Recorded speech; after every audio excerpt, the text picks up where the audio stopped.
Boleh.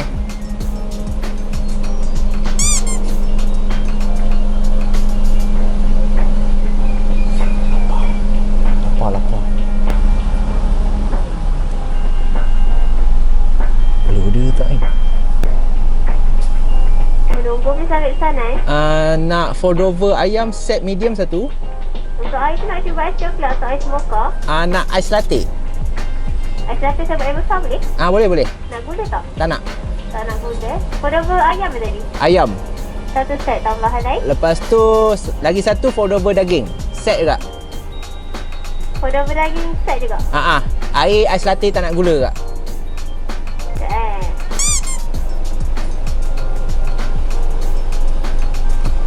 Okey, tambahan air? Itu je. Ya? Itu sahaja. Ini sahaja. For order free kalau betul boleh bayar depan 46 3 Okey, kasih. Sama. Yeah. Okey, kasih. Okey, sama. Alright. Apa benda ni? What is this? Nampak Ramadan. Ramadan tiba. Favorite. Ni favorite aku, ni favorite guest kita untuk hari ni. Tetamu jemputan korang. Ni untuk dia lah ni. Daging. Nice one. Nampak Ramadan. Puasa yang tak puasa. Boleh. Alright. Okey. Terima kasih. Selamat puasa. Yes. McDonald's. Let's go.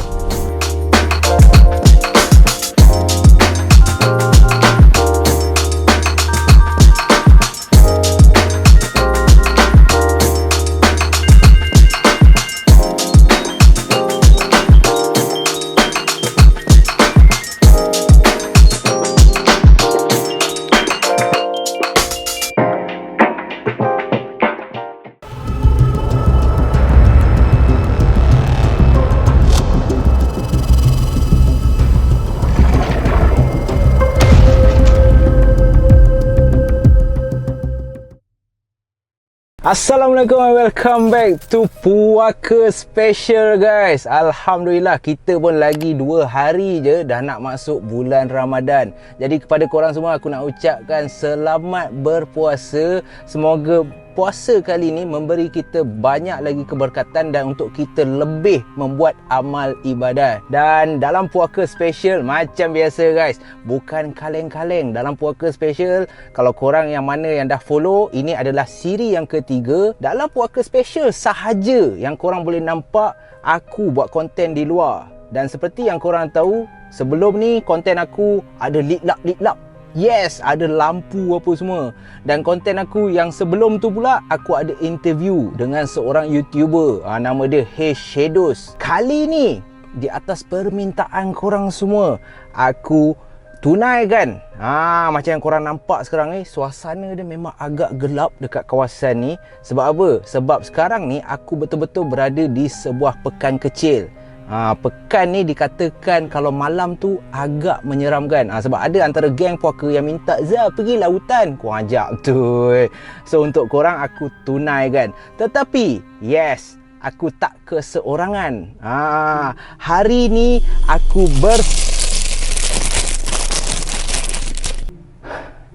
Hari ni dalam Puaka Special aku bawakan di atas permintaan ramai seorang wanita yang cantik, yang diminati lah oleh korang semua. Korang dah demand Kak Ram.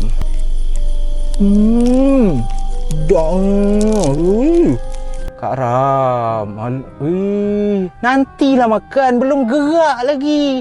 Orang nak buat intro dulu. Dah nama pun Puaka Special Kak Ram. Geng Puaka nak intro. Saya nak perkenalkan Kak Ram. Bising lah dengan bunyi plastik dah makan. Aduh hai. Apa? Bukan je lah intro. Bukan ganggu pun. Makan lapar. Macam mana? Yelah, Zaf yang ajak Kak Ram. Kak Ram ikut je lah. Lapar macam mana. Zaf pun gerak lambat. Kak Ram dinner awal okey. Kita maintain badan. Bukan macam dia. Tahulah lapar. Saya pun lapar. Dah lah saya yang drive. Tapi masalah dia, tunggulah lepas intro kita makan sama-sama duduk kat tepi sungai nanti kan. Tak adalah macam ni. Kalau dah macam ni dengan melantak macam muka cantik melantak macam ni. Bulan puasa nanti Kak Ram ni biar betul puasa ke kalau dah gaya makan macam ni? Silap-silap tak puasa ni Kak Ram. Enggak. Puasa. Dengar ni. Hello. Even makan macam ni. Puasa okey. Kak Ram tak pernah ponteng okey. Walaupun ada setengah perempuan tu pergi mamak cakap datang bulan. Seminggu je. Ini datang bulan sebulan. Datang bulan apa tu? Kak Ram puasa. Banyak yang plastik hitam semua tu.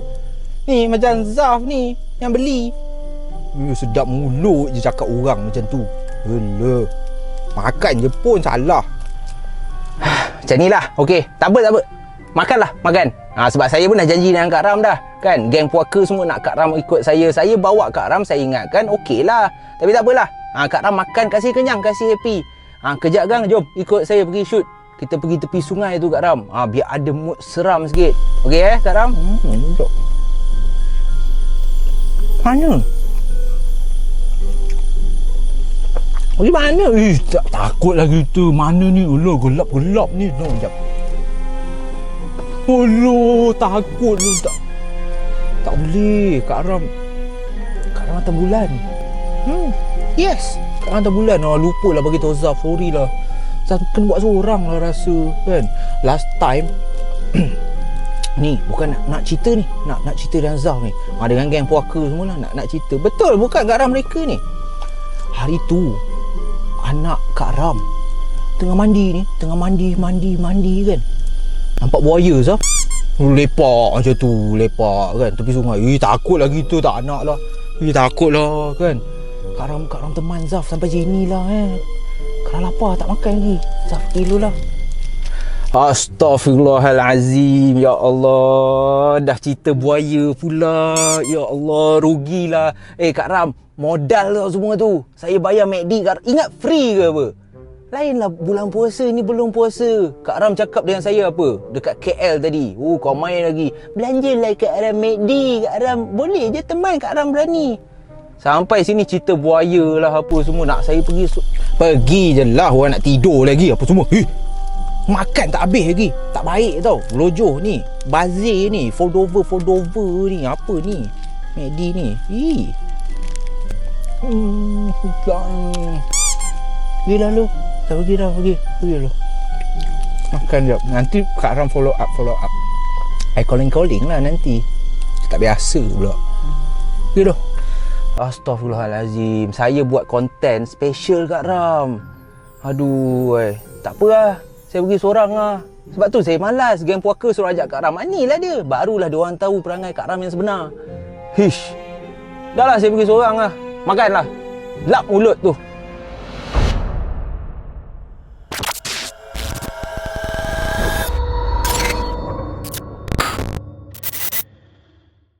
Assalamualaikum kepada korang semua. Okey, dalam puaka special kali ni, seperti yang korang tahu, sekarang ni macam yang korang nampak, suasana dia teramat gelap. Dan kalau korang boleh dengar, ada dengar bunyi macam bunyi air. Sebab apa? Sebab aku sekarang ni berada betul-betul di tengah-tengah hutan. Dan dekat tepi aku ni adalah sungai. Okey. Jadi pada malam ni, kisah yang aku nak kongsikan dengan korang adalah kiriman daripada seorang yang tidak mahu namanya dikenali. Dan dikatakan kejadian ni berlaku di Kedah. Kejadian yang berlaku terhadap Mona dan juga Emma. Mereka berdua ni merupakan kawan baik. Sebelum aku terlupa, kejadian ni berlaku pada tahun 2018. Mona yang pada ketika itu baru sahaja berusia 16 tahun ataupun aku boleh cakap form 4 lah. Dan Mona dan Emma ni merupakan sahabat karib. Sebab apa? Sebab diorang dah lah satu sekolah, satu kelas, dan diorang ni merupakan jiran. Dan sekolah diorang ni terletak betul-betul berhampiran rumah Mona dan juga Emma ni. Sebab sekolah diorang betul-betul berada di kawasan perumahan yang tempat Mona dan Emma ni tinggal. Tetapi bukanlah dia dua orang sahaja sahabat baik. Diorang ni sebenarnya ada berlima. Tetapi dalam lima orang ni, Mona dan juga Emma ni kira paling rapat lah. Okey, sebabkan berjiran apa semua kan. Alright. Nak dipendekkan cerita, apabila dah cakap sahabat baik ataupun kawan karib satu sekolah apa semua, aku boleh cakap ke mana sajalah. Pergi ke kantin bersama, makan bersama, balik sekolah pun kadang-kadang balik bersama. Disebabkan keluarga Mona ni dah nama pun jiran, teramat rapat dengan ayah Emma ni yang bernama Pak Cik Hok. Dan Pak Cik Hok ni merupakan bapa tunggal. Okey, kerana Emma ni sudah ketiadaan ibu. Ibu dia dah meninggal dunia sewaktu Emma ni masih kecil lagi. Jadi kerapan ataupun kasih sayang yang terbina di antara Mona dan juga Emma ni memang betul-betul rapat. Sampailah pada satu hari dikatakan kerana diorang ni kalau pergi sekolah bersama, balik bersama kan, kawan karib kan. Sampailah pada satu hari pagi tu dia perasan Mona ni apabila nak pergi sekolah selalunya dia akan pergi ke rumah Emma sebab diorang nak berjalan kaki bersama-sama untuk menuju ke sekolah. Tetapi pagi tu beberapa kali Mona ni memanggil nama Emma kan. Dah ketuk pintu rumah Emma tetapi tidak dijawab oleh sesiapa. So Mona ni fikir, okeylah, maybe Emma balik kampung ataupun pergi keluar ke, ataupun dah pergi ke sekolah terlebih dahulu ke. Jadi Mona ni pun pada masa tersebut dia pun jalan kaki menuju ke sekolah dia seorang diri. Dan Mona ni berjumpalah dengan 3 orang kawan lagi. Okey? Sebab dia orang ada grup berlima kan. So dia jumpa 3 kawan lagi. So time rehat tu, dia orang rehat bersama-sama. So yang 3 orang lagi ni, salah seorangnya tanya kepada Mona, mana Emma? Sebab dia orang ni dah tahu dah. Setiap kali kalau tanya Emma, Mona ni mesti tahu. Kalau tanya Mona pula, Emma ni mesti tahu dekat mana apa semua kan. So apabila macam tu, Mona pun cakap yang dia tak tahu pun Emma pergi ke mana. Pagi tadi dia adalah pergi tengok rumah si Emma ni beberapa kali juga Mona ni panggil, tetapi tidak ada sahut. So okeylah. Dia orang assume okeylah, maybe Mona betul lah Emma balik kampung. Ataupun Emma ni tak sihat. Jadi diorang pun teruskan. Lepas rehat tu terus masuk kelas macam biasa apa semua. Sampailah di pertengahan sewaktu Mona ni dalam kelas, sesi pembelajaran masih lagi berjalan, tiba-tiba ada seorang guru memanggil Mona ni untuk ke bilik pengetua. Jadi Mona ni jam. Dia dah terfikir dalam hati dia, kenapa kan? Apa kesalahan yang dia buat? Kenapa tiba-tiba dia dipanggil ke bilik pengetua? Dan sebaik saja Mona ni sampai di bilik pengetua, Mona ni tengok di bilik pengetua tu mak dia berada di situ. Mak dia rupanya, mak si Mona ni nak menjemput Mona untuk bawa pulang ke rumah. Tak payah habiskan sekolah, jom balik. Jadi apabila macam tu, Mona ni jadi pelik. Macam, kenapa mak aku tiba-tiba datang nak bawa aku balik? Selalunya tak ada pun, tunggu habis belajar lah. Macam biasa kan. Kalau korang nampak aku nervous, memang aku nervous lah. Aku ajar betul kat Ram, tak nak teman aku. Ui, nervous weh. Okay. Alright. So maafkan aku lah kalau korang nampak aku tak selesa ke apa Alright. Okay. So kita teruskan cerita. So Mona ni pun dalam perjalanan pulang tu, dalam kereta dia tanya mak dia, mak, kenapa ni mak? Ada apa jadi kat abah ke? Mak dia senyap dia. Okay, mak dia tak nak bercakap apa. Mak dia kata, Mona, boleh tak kita tunggu sampai rumah dulu? So Mona ni pun menghormatilah cakap mak dia. Tetapi hati dia membara-bara nak tahu ni. Kenapa ni? Mak aku pelik ni perangai dia kan. Muka mak dia macam resah pun ada. Sebaik saja sampai rumah, dah duduk apa semua dekat ruang tamu, Mona ni tanya lagi mak dia, mak, apa jadi mak? Dan mak Mona ni tanya Mona pada masa tu, Emma ada datang sekolah pagi tadi? Mona pun cakap, tak ada. Kenapa mak?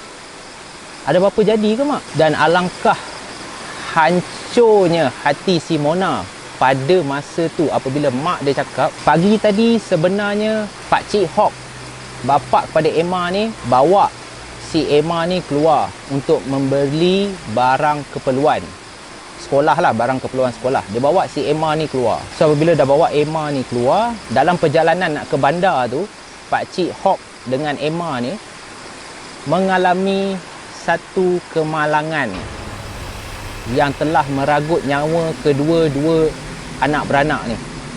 Dikatakan Pakcik Hok dan juga Emma yang menaiki motosikal telah dilanggar lori dengan begitu kuat dan kedua-dua mereka mengalami kecederaan yang parah di kepala dan meninggal dunia di tempat kejadian. Tidak sempat untuk bawa ke hospital. So pada masa tu Mona tak tahu yang dia bermimpi, adakah mak dia cakap ni adalah betul.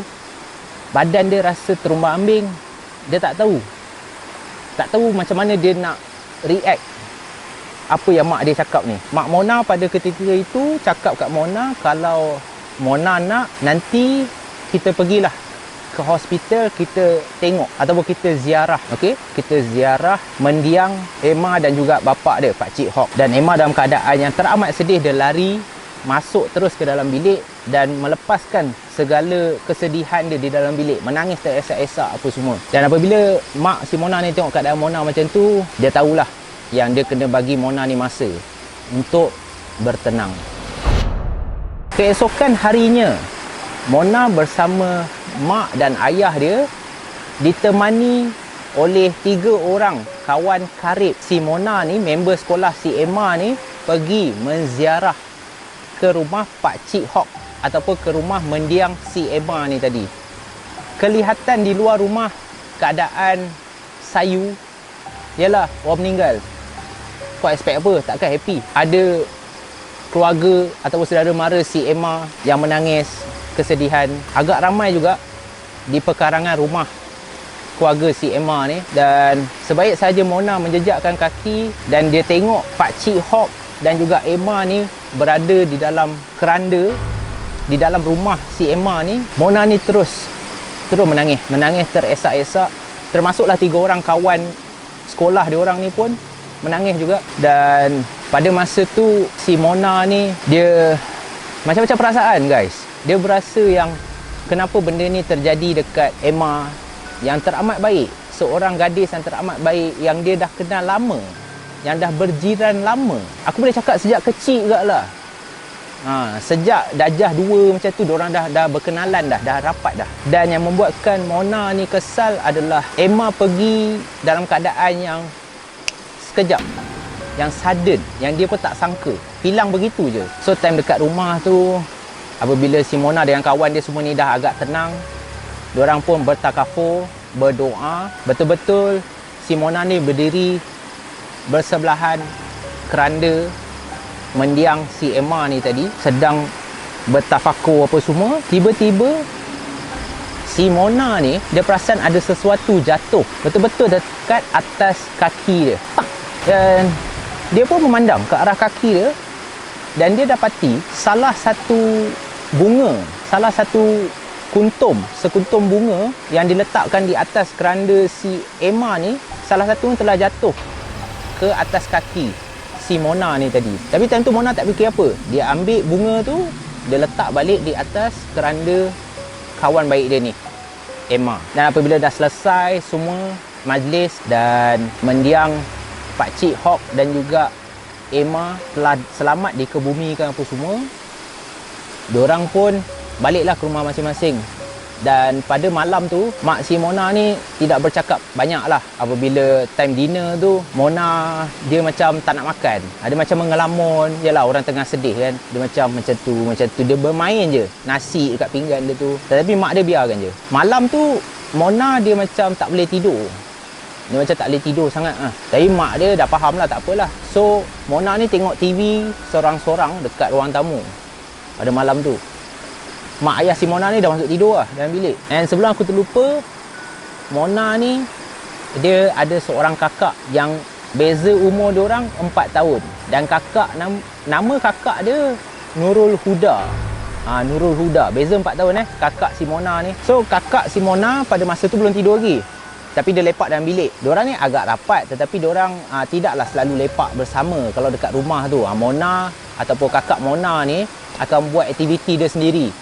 Dan kakak Mona ni, Nurul Huda ni selalu akan spend time kat dalam bilik dia je.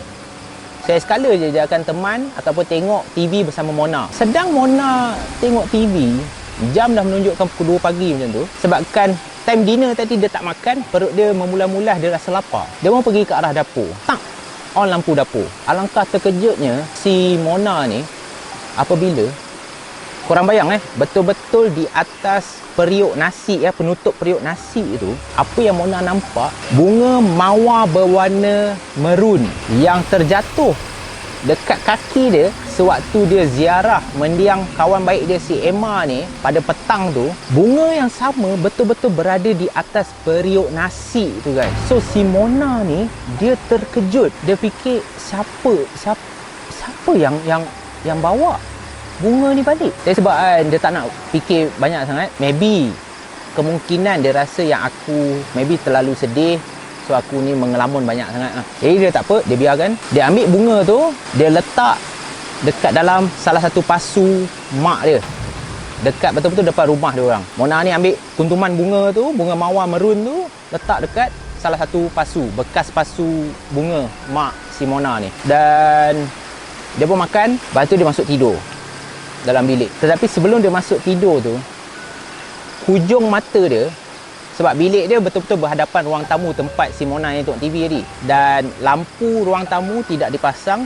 Harapkan lampu garaj dekat luar rumah je yang masuk sedikit melalui tingkap depan tu, so adalah cahaya sikit. Si Mona ni boleh nampak lah ruang tamu dia sikit dalam keadaan malap-malap tu. Hujung mata si Mona ni, sebaik saja dia nak masuk bilik, dia nampak ada satu kelibat perempuan yang rambut dia lurus je.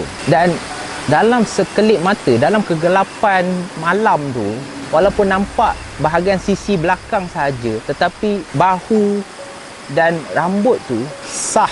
Dalam hati Mona tu dah mula rasa takut. Sebab apa? Perempuan yang tengah duduk dekat ruang tamu tu, itu adalah Emma. Itu adalah mendiang Emma. Okey? Oh, banyak nyamuk lah guys. So dalam gelap-gelap dia tengok. Lepas tu dia kesat mata dia. Astaghfirullahalazim, dia betul apa yang aku nampak ni. Dia nak menjerit tak boleh. Dia terkaku kat situ. Dia tengok je susuk tubuh yang duduk kat salah satu kerusi ruang tamu tu. Dan susuk tubuh tu, tiba-tiba kepala dia pusing memandang ke arah si Mona ni tadi. Dan apabila pusing, betul guys, itu adalah mendiang si Emma, kawan baik si Mona ni tadi. Tetapi muka dia dalam keadaan berdarah dan di atas dahi ni macam retak. Mona terus menjerit. Sebaik saja hantu ataupun mendiang si Emma ni memalingkan muka memandang, terus si Mona ni menjerit macam histeria. Dan tiba-tiba pam, belakang dia ditepuk. Dan apabila dia pusing, dia terus peluk. Rupanya yang tepuk tu adalah kakak si Mona ni, Nurul Huda ni. Dan kakak dia macam, kau apa hal? Kau okey tak Mona? Apa ni? Dan lepas tu barulah kedua ibu bapa si Mona ni pun keluar bilik, cuba tenangkan si Mona ni. Malam tu si Mona ni minta kakak dia untuk teman tidur sebilik dengan dia. Dan keesokan harinya barulah si Mona ni bagi tahu dekat mak bapak dia. Dan mak bapak dia agak terkejut lah bila tahu kan. Dan mak bapak dia percayalah kemungkinan besar sebabkan Mona yang teramat sedih dengan kehilangan kawan baik dia si Emma ni, kemungkinan besar iblis dan syaitan ni, dia bila perasaan kita terlalu sedih, terlalu takut, kita tak boleh kawal emosi, time itulah dia orang cuba untuk bermain dengan perasaan kita. Pada malam tu, setelah macam tu, mak dia cuba panggil ustaz untuk tenangkan keadaan apa semua. Dan alhamdulillah Mona ni slow-slow dia dapat lupakan dan dia dapat terima apa yang terjadi terhadap kawan baik dia si Emma ni guys. Korang bajet habis di situ je? Tak. Belum lagi. Okey, ada sambungan dia. Okey. Rupa-rupanya kejadian seram ni bukan terjadi ataupun bukan dialami oleh kawan baik si Emma ni, Mona ni. Okey. Gangguan ni bukan terjadi kepada si Mona ni saja. Gangguan ni turut dialami oleh kawan baik Mak Simona ni bernama Makcik Simet. Nama penuh dia Nur Simidiah. Aku jam nama dia, tapi orang panggil dia Makcik Simet. Simet ke Simen lah, lebih kurang lah. Aku tak tahulah kan. Time-time aku suasana macam ni, nama kau nak pelik-pelik pula. Alamak. Tapi tak apa, kita abaikan. So Makcik Simet ni merupakan kawan baik kepada Mak Simona ni. Dan Makcik Simet ni, dia membuka satu perniagaan salon ataupun pusat mendandan rambut. Tetapi dia buat kat rumah je. Dia buat kecil-kecilan lah. Dan pelanggan ataupun salah satu pelanggan yang selalu datang untuk mendandan rambut tak lain tak bukan adalah mendiang si Emma ni. Kawan baik si Mona ni yang selalu datang untuk mendandan rambut.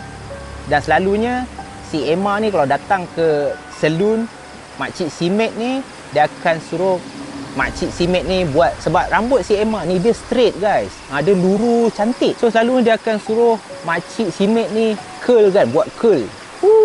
Cantik sikit kan. Kak Ram punya rambut haram jadah. Dah lah aku seorang, alah. Aku seorang kat sini. Suspend betul lah. Okey, kita buat cepat sikit. Yes. Hey, korang ni. Kalau korang tak share, like video ni, aku tak tahu nak cakap apalah. Okey. So, sebab An selalu datang, Makcik Simet ni selalulah kira rapat jugalah dengan si Emma ni. Sebab kan Emma ni salah satu pelanggan kan. So, selalulah berborak apa semua. Sehingga kan apabila Emma ni setiap kali dia nak buat curl, dia tak perlu bagi tahu dah Makcik Simet. Makcik Simet dah tahu dah cara nak potong macam mana, apa kehendak ataupun apa yang Emma ni nak, dia dah tahu. Jadi apabila Makcik Simet tahu yang Emma ni telah pergi sebabkan aksiden, Makcik Simet ni sedih lah juga. Tetapi yes, Makcik Simet ni nak juga berkongsi, dia pun terkena juga. Dikatakan pada satu malam ni, dia tutup salon dia agak lambat. Jam dah pukul 10 time tu. Salon dia dekat ruang tamu tu ada 3 kerusi. Kerusi untuk potong rambut tu lah. Okey? Dekat ruang tamu tu. Dia dekat dalam tandas time tu. Tetapi dia tengah cuci peralatan salon dia. Dia tengah cuci yalah mesin-mesin apa semua dekat dalam tandas ni. Daripada tandas dia boleh nampak area ruang tamu ataupun kerusi yang 3 tadi tu. Sedang dia cuci, tiba-tiba dia nampak dekat salah satu kerusi tu ada seorang perempuan tengah duduk. Dekat area kursi tu dah gelap. Dia dah tutup lampu. Makcik Simet ni dah tutup lampu kan. Sebab kalau dia buka, takutkan nanti pelanggan ingat dia masih buka salon. So dia tutup lah lampu apa semua. Dia tengah cuci, dia nampak ada kelibat macam perempuan duduk. Dia ingat anak perempuan dia. Sebab Makcik Simet ni ada anak perempuan juga. Nama Kausa. Pelik-pelik lah nama anak dia. Aku rasa anak perempuan dia nama Kausa. So dia ingat anak perempuan dia. Jadi daripada dalam tandas tu, Makcik Simet ni panggil terus. Kausa, kau buat apa duduk situ? Susuk tubuh ni tadi, diam je. Makcik Simet ingat, pekak ke apa anak aku ni tak dengar? Berulang-ulang kali dia panggil, Kausa, apa hal ni? Kau ni, duduk dalam gelap tu buat apa? Sini, tolong mak. Tapi, susuk tubuh ni tak berganjak pun. Sebabkan tu, Makcik Simet pun selesai cuci apa semua, dia pun mendekati. Dia pergi dekat dengan susuk tubuh yang tengah duduk atas kursi tu, salah satu kursi salon dia tu. Dan alangkah terkejutnya apabila tiba-tiba dia baru nak rapat, nak mendekati susuk tubuh tu, tiba-tiba susuk tubuh tu cakap dekat Makcik Simet, "Makcik, saya nak rambut saya." Makcik Simet dengar je suara tu, terus Makcik Simet tahu itu adalah suara daripada mendiang si Emma yang beberapa kali minta Makcik Simet ni untuk memulangkan rambut dia. Makcik Simet ni, dia takut, tapi dalam pada masa yang sama dia rasa bengkak juga. Macam, kurang hajar kau. Masa bila aku rembat rambut kau. Kan? Tapi dia takut ni. Dan suara tu menangis. Menangis, merayu-rayu, minta Makcik Simet ni pulangkan rambut dia. Aku tak boleh buat sound effect guys, korang jangan. Aku seorang-seorang kat sini. No. Nanti time aku edit aku masuk kan. Korang jangan. Okey. So suruh pulangkan rambut dia. Apa lagi Makcik Simet dengan kain-kain bersepah dia lari masuk dalam bilik kan. Tak ingat dunia, menggigil. Makcik Simet cakap dia tidur pada malam tu. Nak dijadikan cerita, kenapa mendiang Emma datang minta rambut dia? Rupanya pada hari tersebut Emma ada, sebelum Emma ni meninggal dunia, time accident tu, Emma ni ada datang untuk potong rambut. Dan rambut tu makcik si Mat sapu, buang dalam tong sampah. Dan bekas rambut mendiang si Emma ni masih ada dalam tong sampah tu. Makcik si Mat lupa nak buang. Sebab itulah hantu ataupun roh Emma ni datang minta rambut dia balik kat makcik si Mat. Nampak? Jadi itulah kejadian yang dialami oleh si Mona dan juga makcik si Mat. Dan pengajaran dia dalam cerita ni, aku rasa kalau kita kehilangan seseorang, kita janganlah terlalu sedih. Kalau boleh, selagi boleh, sedih tak apa, tapi jangan terbawa-bawa perasaan tu. Jangan sampai perasaan tu mengawal emosi kita. Sebab apa? Sebab syaitan dan iblis ni dia suka bila kita terlalu marah, terlalu takut. Sebab dia senang nak kawal emosi dan fikiran kita. Dia senang nak rasuk kita apa semua. Dan lagi satu, kita patut hargai orang di sekeliling kita. Kita hargailah selagi boleh kan. Selagi kita ada kesempatan ni, kita hargai. Janganlah kita ambil ringan ataupun kita time benda tu ada, kita tak ambil endah. Tapi apabila hilang, tengok Mona. Dia teramat terkejut dan dia rasa menyesal tidak meluangkan lebih banyak masa bersama Emma, kawan baik dia apa semua kan. Jadi itulah saja. Terima kasih guys. Dan aku harap korang terhibur dalam puaka special.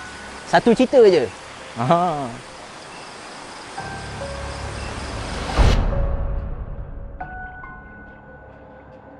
Aku harap korang terhibur dengan puaka special ni. Dan terima kasih banyak-banyak di atas sokongan korang. Korang sudi support aku dan mendoakan kebaikan untuk aku. Aku harap korang share, korang like video ni, okey? Dan aku harap permintaan korang aku dah tunaikan. Dekat sorang-sorang kat sini, yalah aku cuba mencabar diri aku jugalah. Okey? Dan insya-Allah kita jumpa lagi dalam puaka special yang akan datang. Jangan lupa support #gengpuaka dan kita jumpa lagi dalam puaka special yang akan datang. Aku nak balik tak mana bro. Okay? Thank you guys.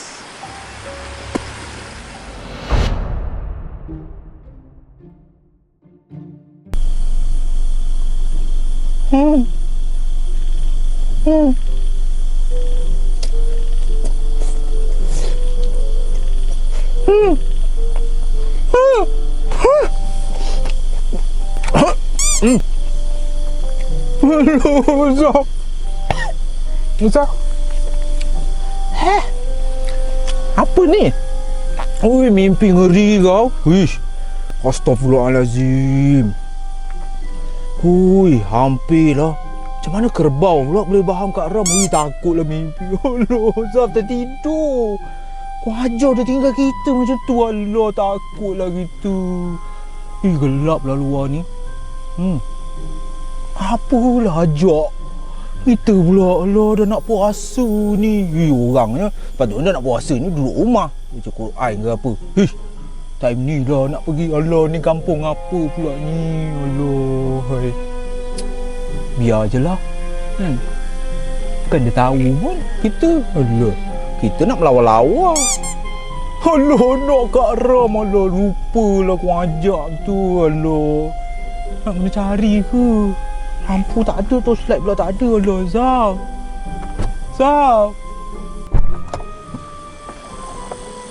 Allah, gelap lah. Mana Zaf ni? Dah berapa jam dah. Cakap kejap je. Takutlah kita. Allah, gelap lah sini. Apalah malam-malam si Zaf ni. Dengan lampu dah lah. Lampu tak ada pula. Mana? Patut pergilah tempat lain. Dengan sejuk-sejuk malam macam ni. Ajak pergi sungai pula. Orang dah cakap dah. Dah nak puasa ni, nak cari-cari hantu. Apalah. Tak ada kerja agaknya. Mana ni? Kita tengok anak orang asli. Anak orang asli nak tengok. Nak. Tu? Anak Kak Ram tu tak nak pula dia tengok. Pelik betul. Mana dia ni? Zaf. Oi. Manalah? Kita dah lah takut ni. Allah. Hai. Apalah. Time ni lah. Nak buat hal lah.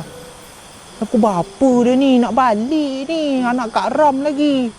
Dah call apa semua. Susah betul kita ni. Geram betul. Dah lah duit apa KWSP pun tak keluar. Apa semua ajak kita pergi sini malam-malam. Mana ni? Mana? Malam ni ingat kita ni apa? Kucing ke apa? Nak tengok. Hah? Tak nak puasa. Siapa tu? Zaf? Aduh, takut. Takut lagi tu. Aduh. Tak nak puasa pula. Tegur pula tak nak puasa. Puasa ke? Zaf? Takutlah dah lah. Apa ni? Siapa panggil kita? Tak lock ke? Alah, tanya pula puasa Zaf. Zaf mana ni? Janganlah main-main. Kak Ram puasa lah, janji lah. Tadi tertidur. Bukan tak nak teman Zaf. Balik kang? Balik. Zaf, alah, takutlah macam ni. Gua ajak tu. Tinggal Kak Ram macam ni. Cantik ke? Alah, tak naklah cantik dah. Alah, takutlah. Baliklah. Lantaklah. Last ni. Zaf. Lantaklah. Baliklah. Balik. Takutlah kita. Apa ni? Zaf, gua ajak.